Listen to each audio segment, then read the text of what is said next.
Quisiera brevemente agradecer, bueno, a quienes nos acompañan, por supuesto, al maestro Washington Tavares.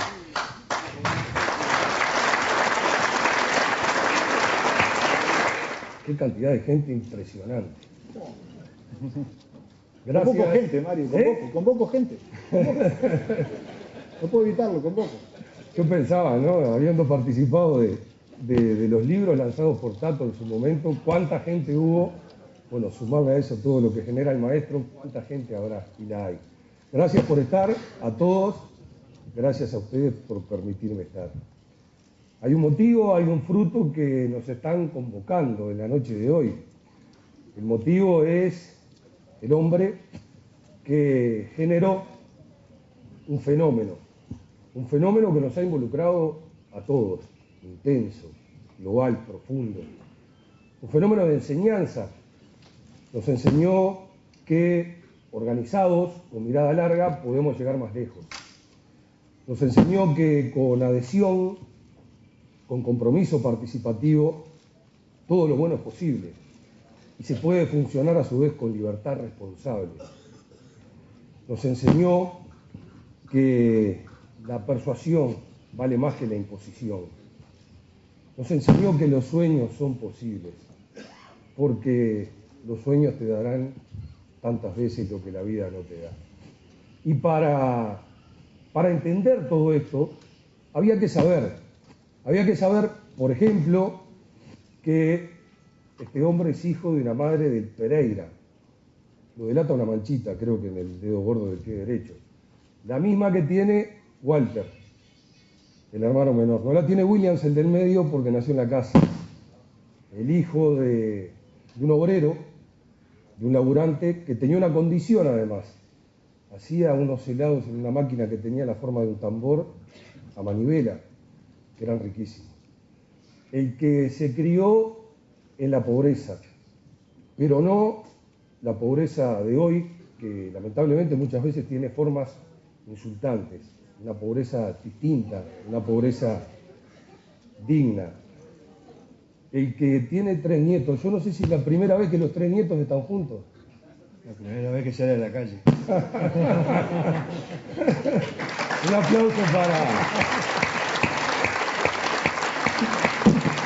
aplauso para Leandro, un aplauso para Sofía, y un aplauso para Santiago también.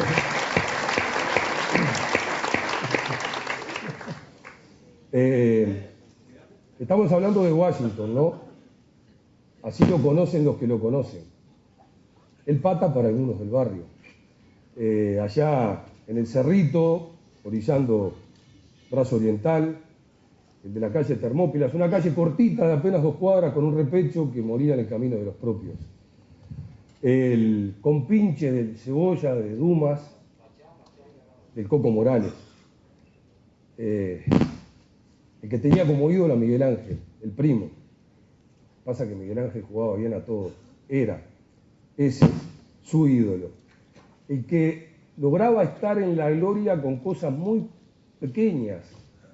Cuando aparecía el tío Ismael, que había comprado la cachila Forte, que no tenía cabina, y lo sacaba a dar una vuelta por el barrio, eso era estar en la gloria.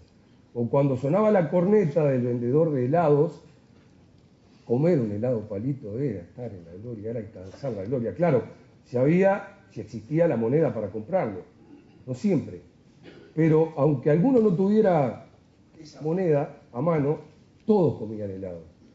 Y ahí estaba reflejada la solidaridad, que fue indudablemente uno de los valores fundamentales de aquella vecindad. El que no vuelve habitualmente ni a los lugares ni a las personas, pero sí mantiene frescas las vivencias.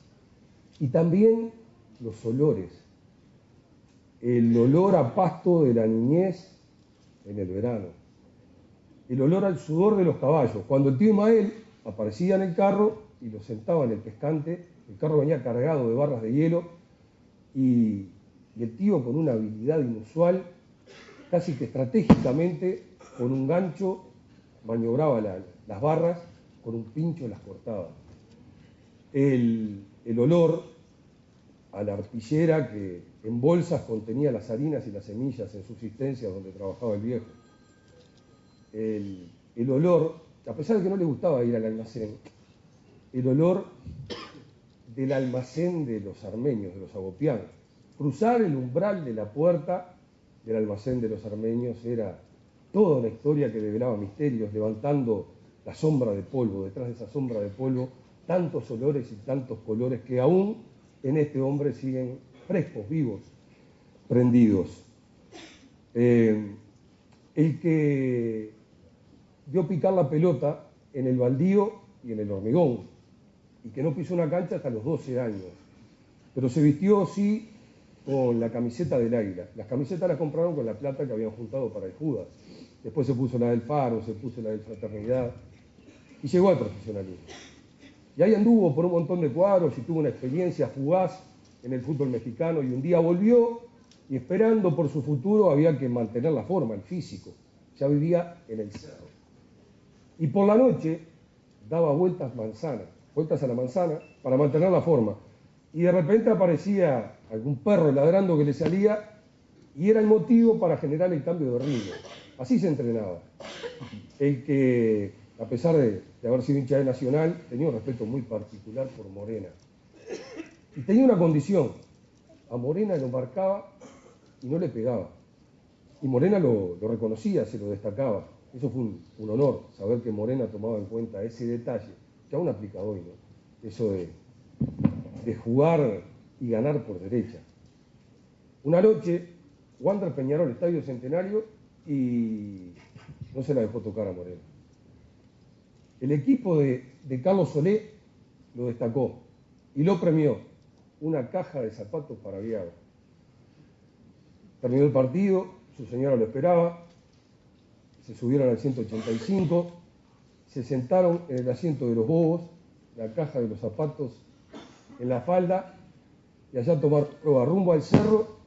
El ómnibus iba lleno, desbordado de hinchas de Peñarol, y ellos viajaban con sus para Viago, el premio al reconocimiento a aquel zaguero que se había destacado sin pegar.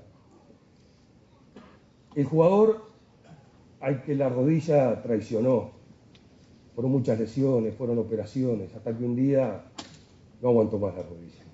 Y volvió a casa y transmitió la novedad, y la señora le dijo: ¿y ahora qué vamos a comer? Se estaba gestando, estaba naciendo el entrenador, pero también estaba el maestro, estaba el docente. No siempre preparado para todo lo que iba surgiendo. Primero fueron suplencias en una escuela especial. Después fue el trabajo con personas ciegas en el Instituto Cachón. Lo pusieron a enseñarles a moverse en tareas cotidianas y, por ejemplo, había que enseñarles a desempeñarse en la cocina y él no sabía cocinar. Después, con el tiempo, fue director de una escuela que estaba al lado de lo que hoy es un asentamiento, un Cantegril. Y un día, es eso, de no estar preparado y tener que superar instancias. Una chiquilina en el recreo peló una banana para comerla, tiró la cáscara. Y en el momento en el que él le iba a decir que era lo correcto, aparece otra niña, la levantó del suelo y se la comió. Y se fue haciendo y se fue formando. Y en algún momento esos raptos de atrevimiento determinaron correr detrás de los sueños. Él sabía que tenía algo más que buscar en el deporte, eso de ser entrenador que mencioné. Un buen día escuchó en la radio que el Pepe Echegoyen estaba buscando armar un equipo para hacerse cargo, para renovar la conducción de las formativas de Peñarol. Y pensó en mi oportunidad. Y me voy a animar. Y escribió a mano ahí un proyecto. Y averiguó dónde quedaba la casa, y se arrimó y golpeó la puerta y lo presentó. Y lo llamaron. Y así empezó. Después dio el salto, fue a Bellavista. En Bellavista se le iba la boca a veces con los jueces. Y un día se lo hicieron notar. Pero está bueno equivocarse para aprender. Todos tenemos derecho a equivocarnos para corregir. Y lo corrigió.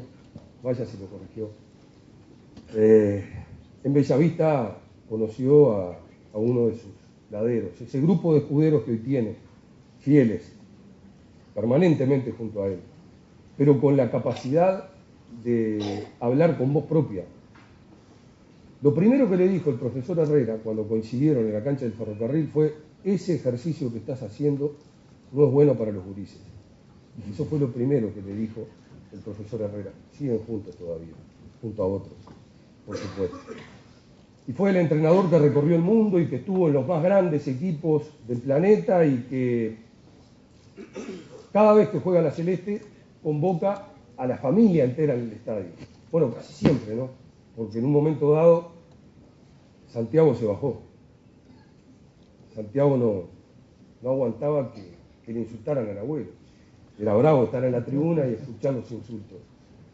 Y ahí apareció Williams, con ese, el hermano del medio, ¿no? De los tres, el que no es maestro. Y Williams le hizo notar a Santiago que no todo lo malo que dice la gente es así, ni tampoco todo lo bueno. Y que lo importante era estar, acompañarlo. Santiago volvió. Además Williams le dijo: a vos te insultan al abuelo, a mí me insultan a mi madre. Y sigo yendo. Y siguió yendo, claro que siguió yendo. Es este hombre del que hablamos, ¿no?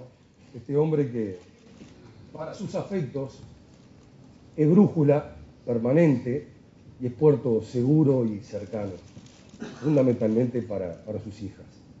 Es Tavares el que representa a toda una familia, aquella familia que vivía en el Cerrito de la Victoria, en el predio que dividió a ojo el tío Gregorio en aquellas casas que tenían techos de zinc.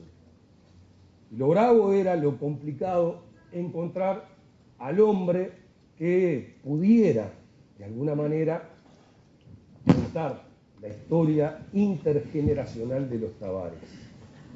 Tenía que ser un hombre de sensibilidad muy fina y de pluma con trazos profundos.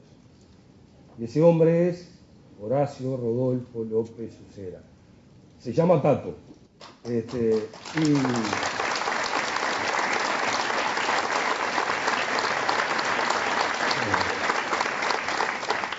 Y debo decirles que además descubrí, leyendo el prólogo de su último libro, que su tercer apellido es Deporte.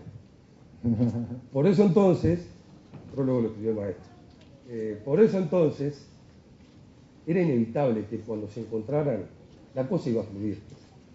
Iba a fluir como fluyó. Este hombre para Sofía, la hija de Tania, el hombre más grande del mundo, tiene una condición. Dejó de lado la primera persona, el vedetismo, y se propuso no interpretar, sino con lo que tenía, conseguir que ustedes, los lectores, pudieran sentarse delante de Washington. Y vaya si lo consiguió, vaya si lo consiguió. Lo consiguió de una manera genial, desarrollando un hilo conductor atrapante, abriendo por momentos ventanas que van incorporando testimonios de personas que tienen que ver con la historia de este hombre.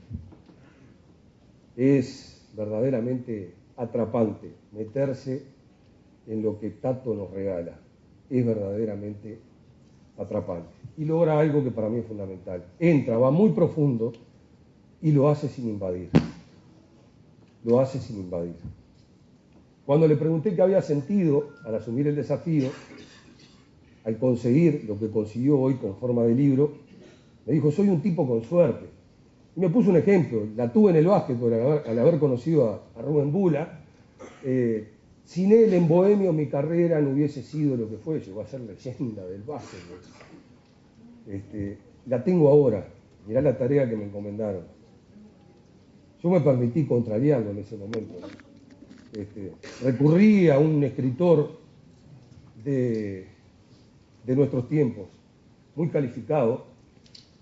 Creo que es referencia de cabecera para el maestro muchas veces. Ese escritor dice que hay que estar preparado para la suerte. El secretario es Tato López. Y bueno, debo decir que el producto final es un documento inevitable para las generaciones celestes que vienen. Tienen, los que continuarán con esta historia, un documento al que recurrir, una fuente de la cual nutrirse. En definitiva, el camino es la recompensa, se me ocurre, es la certificación plena, y ahí va lo más importante, de que el camino continúa. Yo me siento muy agradecido de poder estar, de poder participar. Muchas veces me pregunté, me planteé, ¿qué sentirá un deportista cuando por primera vez lo convocan para vestirse de celeste? No sé, pero seguramente debe ser algo muy similar a lo que sentí cuando me llamaron de la editorial y me invitaron a participar. Les agradezco a todos por la atención, les agradezco a ustedes y a su gente por haberme permitido estar acá. La noche es de ustedes, se merecen este aplauso y es momento de escucharlos.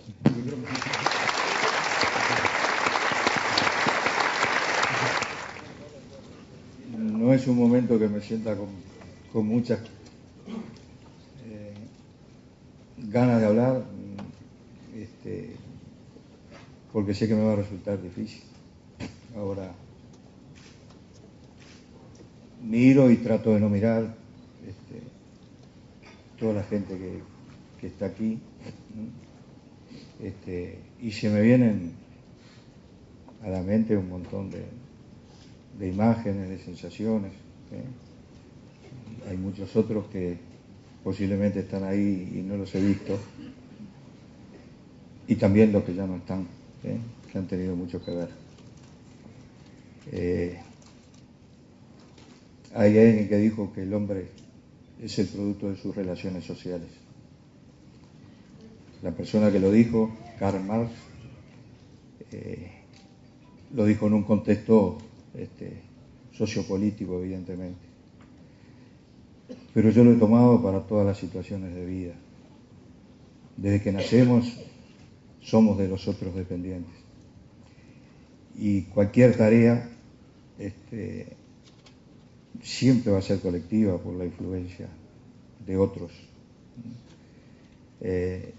Y vaya si hay gente que ha tenido que ver con esta historia que se cuenta aquí, que como cualquier persona tengo cosas que contar, todas las personas tienen sus historias. Y eso hace que se reconozca esto, de que si los demás no podríamos concretar los sueños, que todos los tenemos, se generan desde muy temprano, desde que somos muy pequeños, pero jamás desaparecen. Pero quizás aquellos de cuando somos pequeños son los más fuertes. Y tampoco podríamos, sin los otros, combatir la vanidad, que todos la tenemos latente. Y son los otros, sobre todo al tenerlos presentes, que nos dicen, no creas que esto lo hiciste vos solo. Hubo un montón de circunstancias y de personas que lo han facilitado. Ni que hablar, si hablamos de la selección nacional, que creo que es lo que ha hecho, a través de lo que pasó en Sudáfrica, en la Copa América, ha hecho evidente ciertas cosas, pero también después se han correlacionado con otras que venían desde más atrás, y en los que estuvieron involucrados un montón de personas. Y hablando desde 2006 hacia acá, mis compañeros del cuerpo técnico, en primer lugar, y en el sentido amplio, no solo que entramos en la cancha y hablamos de fútbol, sino los que están en las otras tareas, la sanidad, los que hacen el apoyo de la alimentación, los que cuidan todo lo referente al descanso a través de la limpieza, del orden, todos esos han tenido su influencia. Y ni que hablar de los futbolistas. Y cuando hablo de los futbolistas, capaz que también, por razones obvias, nos imaginamos a los que componen el actual plantel de la selección nacional o a los que han estado en el proceso. Y eso también ha sido una parte muy importante. Pero cuando digo futbolistas me refiero a todos los que en estos 6 años han pasado por el complejo.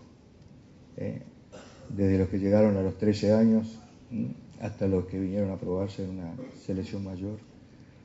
Porque vaya si hemos aprendido todos de ellos. Vaya si hemos corregido cosas, si hemos juntado experiencias. Y bueno, la primera reflexión es esa. Después viene esto de la idea que se le ocurrió a la editorial Santillana de hacer un libro sobre todas estas cosas que habían pasado. Yo soy de reacciones lentas, y no solo porque hago los cambios tarde, sino porque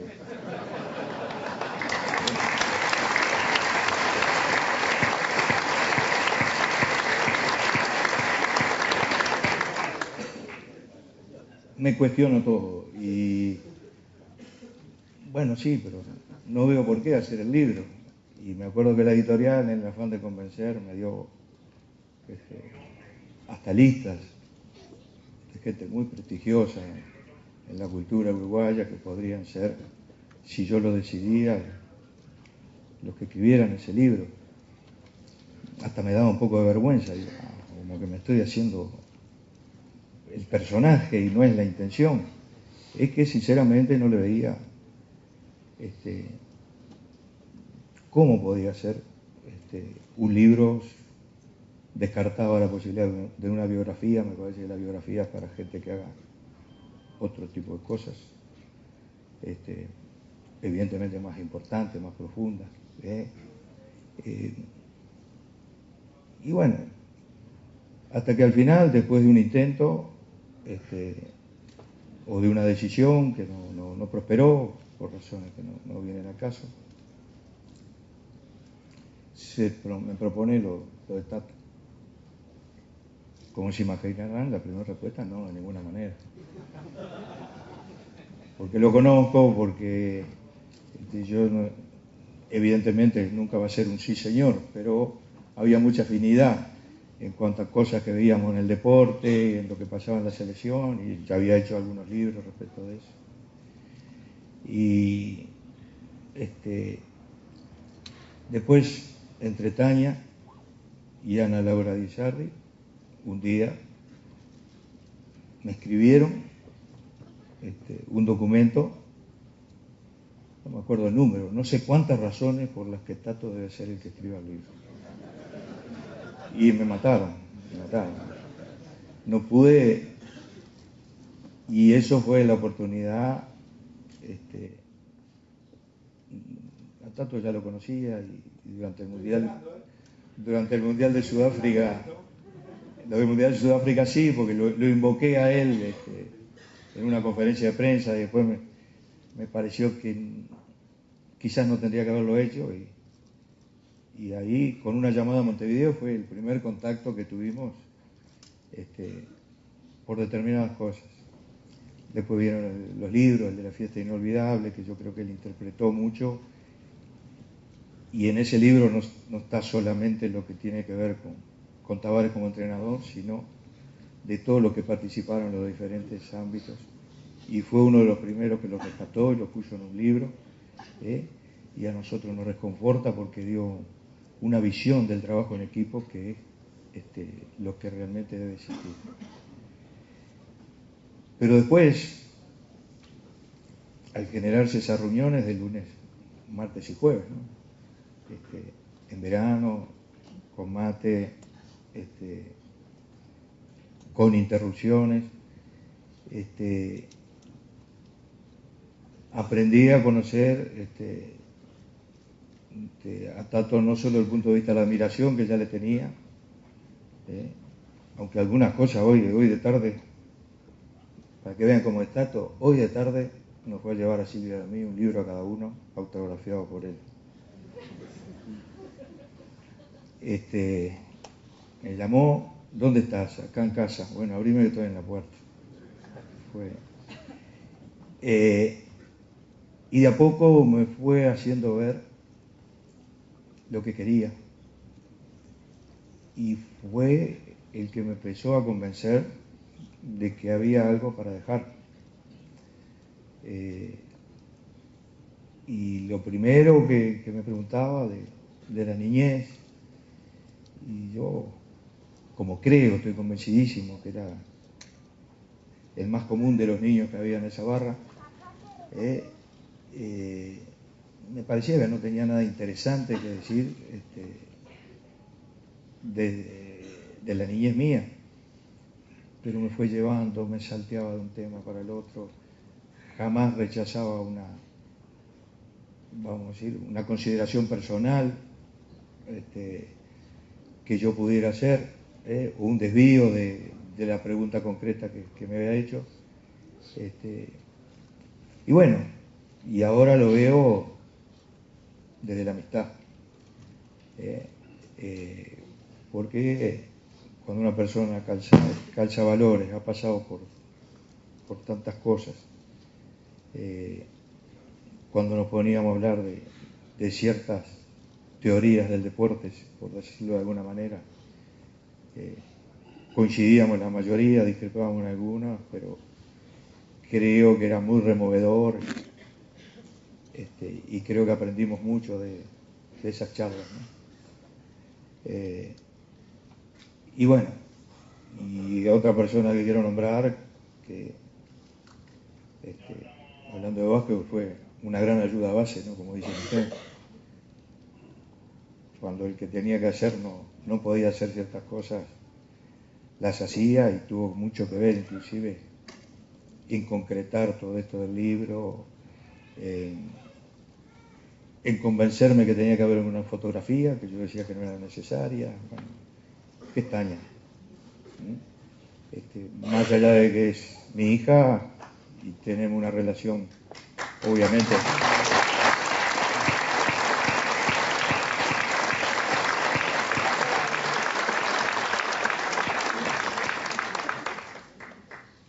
una relación de padre a hija, creo que ha ido más allá, y bueno, vivió con un entusiasmo esto, y bueno, y creo que fue el martes o el lunes, después de este partido jugamos con Perú, antes de irse al trabajo, vino y me trajo el libro. Y yo sé la satisfacción que era para ella ponerme el libro en las manos, y ella no sabe lo que fue para mí recibirlo, aunque yo no soy demostrativo, desprofeso muchas veces, porque no me gusta desbalancearme, pero creo que en este momento tengo que reconocer que lo que ha hecho ella, para mí por lo menos, ha sido muy importante. Y después, en todo ese camino, que a uno se les revivió con esas charlas con Tato,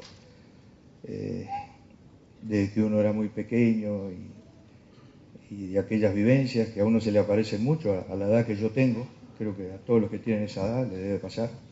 Hay cosas de la niñez que están mucho más nítidas que cosas que nos han pasado hace unos meses. Pero pasando por toda esa etapa, pasando por la adolescencia, por los caminos que uno recorrió en el fútbol, creo que yo tenía una buena resistencia a la frustración, porque si no, era impensable que pudiera llegar a jugar en primera división, o que después fuera un entrenador que dirigió en Europa y dirigió por 2 veces la selección de Uruguay. Jamás me pasó por la mente. Y Tato me hizo ver que quizás uno de los mensajes para dar es eso. Yo no soy muy de la teoría de los elegidos. Creo que las cosas se van haciendo, y así como él verán cuando lean el libro que me le sacó el jugo con el existencialismo y las situaciones límites, que a mí siempre me impactaron y siempre reflexiono a través de esos esquemas. Que hay dos situaciones que son las fundamentales: el estar en el mundo,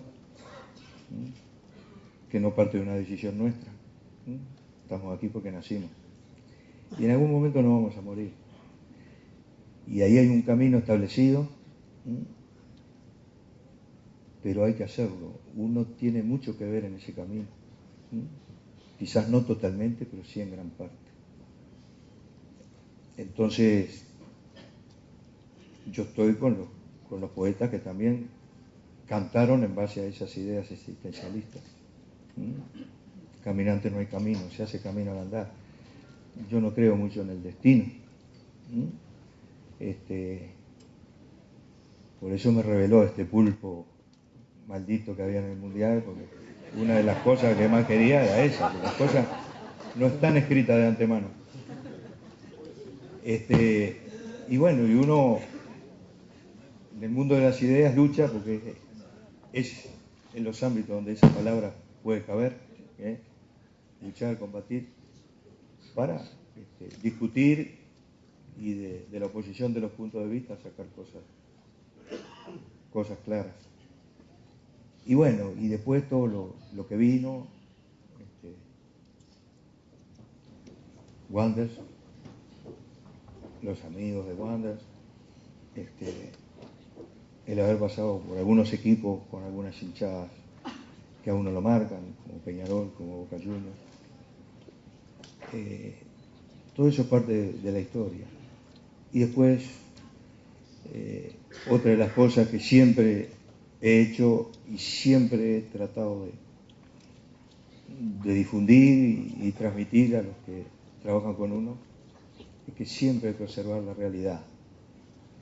Jamás se puede especular sin estar informado, sin reflexionar sobre lo que uno ve, sin interpretar. Eso es fundamental. Por eso, permanentemente a los futbolistas les digo, nos tenemos que preparar hasta el momento del partido, de que terminó el anterior hasta que viene el siguiente. Y ahí nosotros, el cuerpo técnico, tenemos que ser la bandera, porque somos los que tenemos que dar el máximo apoyo, pero el día del partido juegan ustedes. Y no hay ninguna historia escrita, son todas sensaciones. Ahora vamos para Barranquilla, se le cae cada gota, que es impresionante y todo. Y nadie sabe qué temperatura va a ser el día que juguemos en Barranquilla, aunque va a ser calor. Y si no podemos superar eso. Son sensaciones. Para darle un ejemplo de algo actual. Y creo que para un país futbolístico con condicionantes como tenemos nosotros, desde el punto de vista de la poca población y de la falta de riqueza comparado con otros países primermundistas, apoyándonos en la gran pasión que hay en este país por el fútbol y por su rica historia, podemos hacer cosas. Si interpretamos esa realidad, si vemos o imitamos o copiamos, si ustedes quieren, ninguna de esas cosas es un delito, lo que hacen en otros medios y los adaptamos a nuestra realidad. Simplemente eso creo que es lo que hemos hecho o lo que hemos planteado.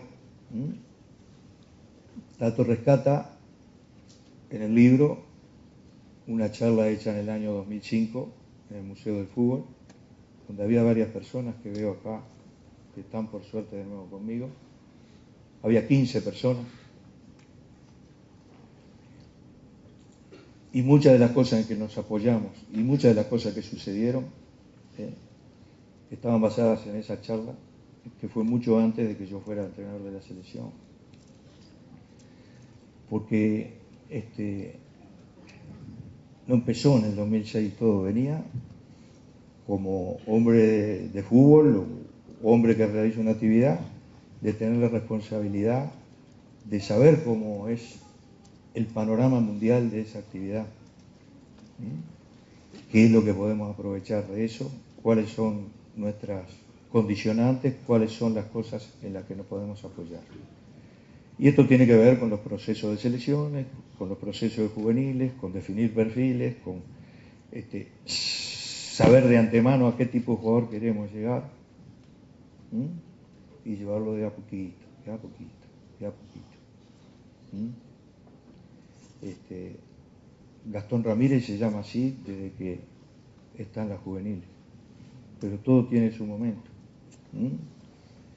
Y para poner un ejemplo, que esas cosas las hemos hablado, y en ese sentido yo he tenido mucho apoyo, sobre todo de mi compañero del cuerpo técnico, para tener paciencia, para ver los procesos, para que cuando ponemos un jugador con un estadio lleno y bueno, y lógicamente se pone nervioso y capaz que no supera esos nervios, no quiere decir nada en cuanto al futuro de ese jugador. Quiere decir que hay que seguir insistiendo y apoyándolo. Entonces, como el domingo pasado pasa algo como lo que pasó con este jugador, son las grandes satisfacciones. No es que ya esté nada escrito ni nada definitivo, es simplemente que se van viendo cosas que tienen que suceder en un proceso, que cada vez haya más jugadores elegibles, porque lamentablemente por el paso del tiempo algunos en algún momento no van a estar, y no hay que esperar a que no estén para que esta renovación se vaya dando. Y capaz que hay algunos latentes que llegaron ahora con la sub-15 o están en la sub-17 o están en esta sub-20, que también van a ocupar esos lugares. Creo que esas cosas están en el libro, y es lo que a mí me ha satisfecho más, no por vanidad personal, sino porque,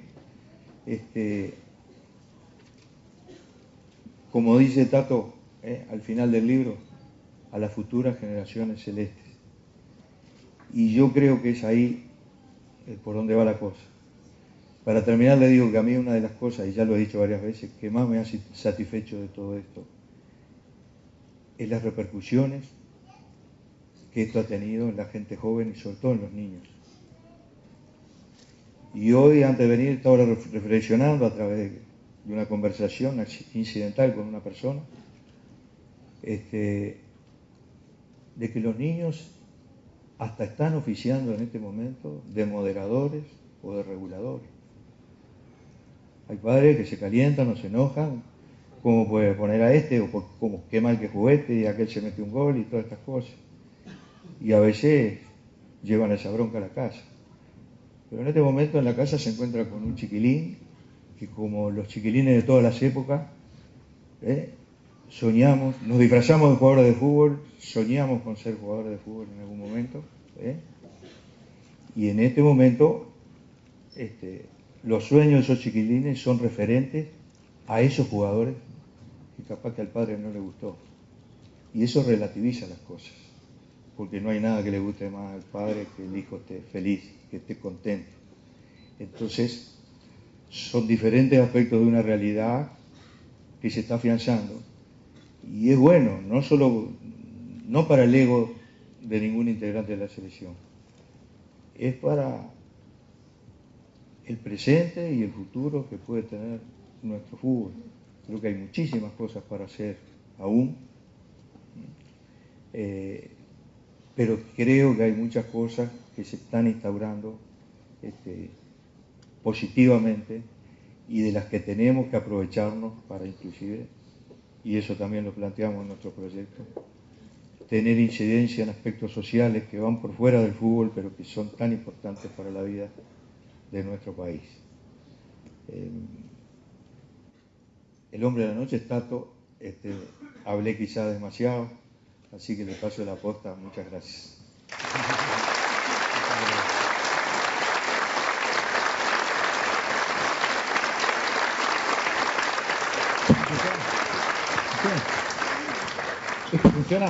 ¿Funciona? ¿Será que el hombre de la noche soy yo? ¿Será? Tomando no donde Washington dejó la palabra, él habló de Tania, su segunda hija. Nadie quiso este libro tanto como Tania. Y yo fui observador de todo lo que sucedió en el libro. Todo lo que sucedió en este libro, yo lo vi. Y un día me di cuenta de que Tania quería más este libro de lo que yo mismo lo quería. Cuando estábamos organizando cómo iba a ser la reunión, la presentación del libro esta noche, yo dije, bueno, Tania va a estar acá sentada. Y ella me dijo, no, de ninguna manera. Mi lugar es con mi familia y con mi hija, y esa noche van a estar ustedes presentando el libro. Yo le pondría una silla acá a Tania. ¿Le pongo la silla a Tania? Dame la silla. Alcanzame la silla. Dame la silla. Dame la silla.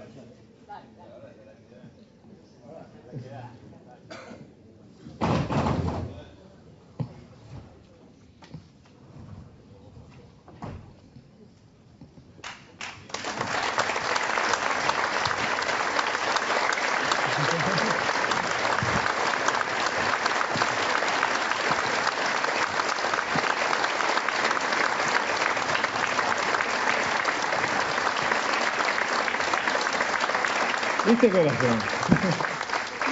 No te me vas a escapar. Bueno, yo no voy a hablar mucho